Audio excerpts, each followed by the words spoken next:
Husband's ex-wife and daughter came back for inheritance of his family home after we made a will, but we uncovered the worst truth in court. I, 45F, have been married to my husband Michael, 50M, for the last 10 years. We were both in our early 30s when we first crossed paths at a local art gallery. Both of us were admiring the same painting and struck up a conversation. It was like an instant connection.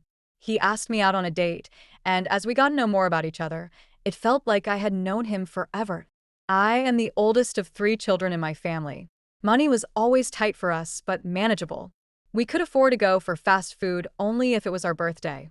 My dad taught us very early on to work hard for what we wanted to achieve in life. I studied hard and put myself through college. I did a few modeling gigs on the side, so by the time I graduated, I had no debt. I had worked my way through the company and was currently working as a junior associate. Michael, on the other hand, had a completely opposite background. His family was financially better off than ours. His dad had a good job with a high salary and Social Security, so they never had to stress about money. Michael's parents could afford to cover all his college expenses. Thanks to his dad's influential position at his company, Michael got an internship there. From there, he worked hard to build his own path in the company through dedication and effort. Although Michael and I came from 2 different worlds, we shared the same passions for art and music. This is what made us fall in love with each other. Michael had a 17-year-old daughter from his previous marriage. His daughter, Candace, never really liked me from the beginning. She never seemed to warm up to me and often refused to engage with me whenever we met. It felt like she somehow held me responsible for her parents not being together, even though I met Michael long after his divorce was completed with his ex-wife. I understood her feelings and tried to give her the space she needed to come to terms with our relationship. Just for context, Michael and his ex-wife Amelia were married for only 3 years. They were college sweethearts, so they decided to get married, but when they did, everything changed for the worse. She was a stay-at-home mother while Michael worked hard to bring in the money. One day, Michael returned home from a work trip earlier than planned, only to discover her in bed with his best friend Tom. This was an incredibly difficult time for Michael, as he lost the 2 most important people in his life on the same day. The betrayal by Amelia had left him shattered. In the aftermath, he made the painful decision to file for divorce.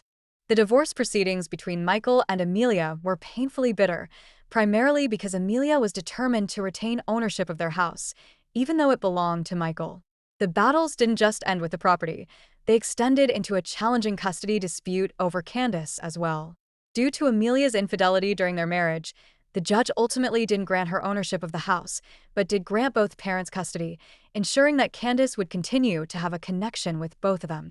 Amelia's anger over not acquiring the property festered, and over the years, she manipulated Candace's feelings, turning her against her father. Meanwhile, Michael chose not to disclose his ex-wife's infidelity to their daughter, attempting to shield her from the painful details of their past. I found out about all this when we first started dating.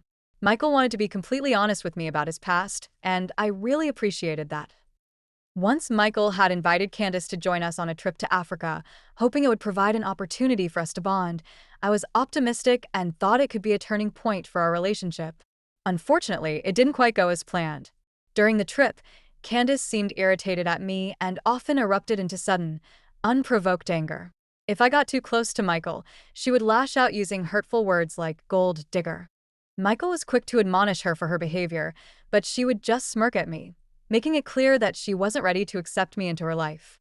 I knew the situation with his ex-wife and daughter was complicated, but our love for each other was strong, and I was willing to navigate these challenges with him. After a whirlwind romance, we got married.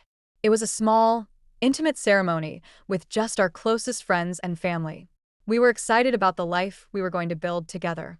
Amelia and Candace never attended our wedding, despite our invitation. Our marriage was going great initially.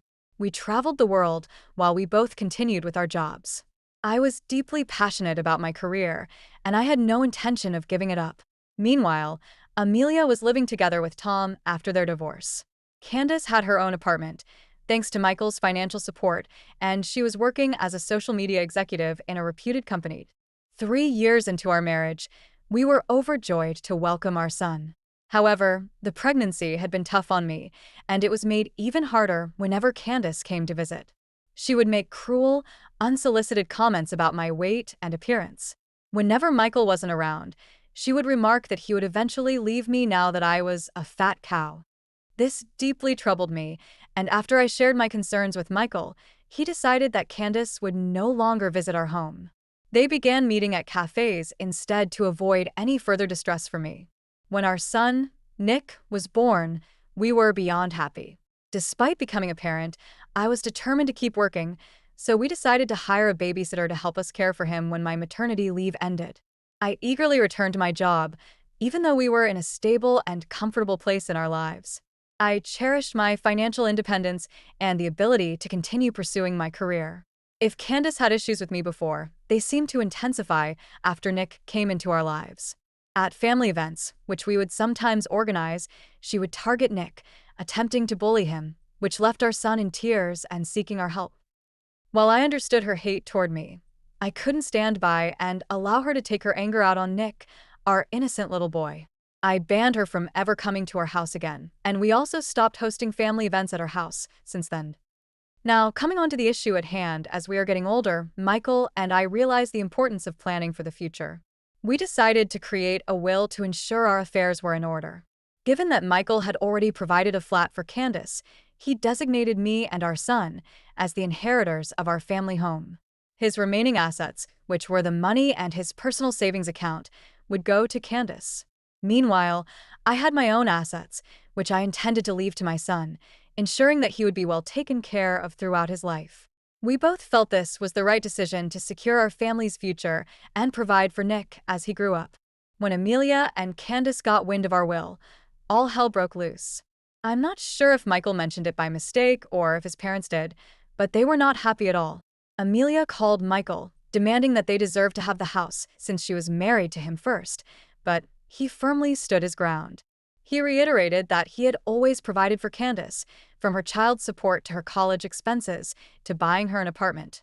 He told her that he would ensure Candace is secured in the future, but he was going to leave the property to our son.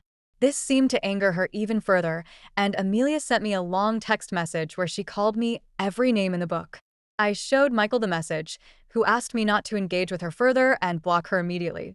The following day, Candace showed up at our doorstep, clearly upset. I knew she was here to talk about the will with us. I didn't want her to create a scene in front of our son, so I quickly arranged for my parents to pick him up. With just the three of us left, Candace made her intentions known. She insisted that my son and I should give up the property because, as the firstborn of Michael, she believed she deserved the house. Despite feeling irritated, I remained silent and looked to Michael to handle the situation. He explained to Candace that he had always provided her with everything she needed in life. He assured her that he would be leaving her his savings and that he also had a commitment to secure me and our son's future. Since he was married to me, leaving the family property to us was his way of ensuring our well-being. Candace again shifted her focus onto me and insisted that she expected me to do the right thing.